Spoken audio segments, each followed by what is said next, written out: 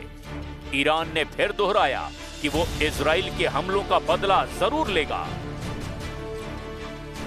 Donald Trump की सीधी हिदायत और संयम बरतने की चेतावनी के बावजूद इजरायली वायुसेना ने 8 जून की सुबह ईरान के भीतर घुसकर जवाबी कार्रवाई की। इजराइल ने ईरान के महाशहर पेट्रोकेमिकल कॉम्प्लेक्स पर जबरदस्त हमला किया।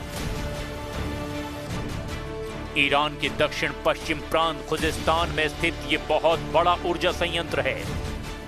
संघर्ष विराम के बाद ये पहली बार है जब इजराइल ने ईरान के किसी ऊर्जा या आर्थिक ठिकाने को निशाना बनाया है। इसके अलावा ईरान के मध्य और पश्चिमी हिस्सों में भी missile launch sites, radar system और सैन्य ठिकानों को निशाना बनाया गया।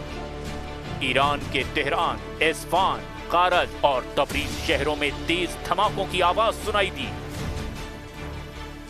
ईरान के रेवोल्यूशनरी गार्ड्स के मुताबिक इजराइल ने एयर लॉन्च बैलिस्टिक मिसाइलों यानी ALBMS का इस्तेमाल भी किया। इन मिसाइलों को इजरायली जेट्स ने ईरान की वायु सीमा के बाहर या सीमा के नजदीक से दागा है। ईरानी अर्ध सरकारी समाचार एजेंसियों फार्स और मेहर ने पुष्टि की कि मां शहर पेट्रोकेमिकल प्लांट के कुछ हिस्सों को नुकसान भी पहुंचा है। हमले के तुरंत बाद ईरान ने तेहरान के इमाम खुमैनी अंतर्राष्ट्रीय हवाई अड्डे के आसपास का पूरा एयर स्पेस बंद कर दिया। हालांकि ईरान ने अभी तक अपने किसी सैनिक या नागरिक के हताहत होने का कोई आधिकारिक डेटा जारी नहीं किया है। इधर अमेरिका की मध्यस्थता में हुए इजराइल लेबनान सीज फायर को हिजबुल्लाह ने खारिज कर दिया था। हिजबुल्लाह ने उत्तरी इजराइल पर रॉकेट दागे थे। इसके जवाब में इजराइल ने बेरूत में आवासीय इमारत पर हमला किया जिसमें 2 लोग मारे गए। ईरान के मिसाइल दागने के तुरंत बाद सुरक्षा कारणों से इराक ने अगले 72 घंटे के लिए अपना हवाई क्षेत्र पूरी तरह से बंद कर दिया है। सीरिया ने भी अपने दक्षिणी हवाई कॉरिडोर को 12 घंटे के लिए बंद रखा। अब देखना यह होगा अगर ईरान इजराइल पर फिर हमला करता है तो क्या अमेरिका भी ईरान पर हमला करेगा या नहीं।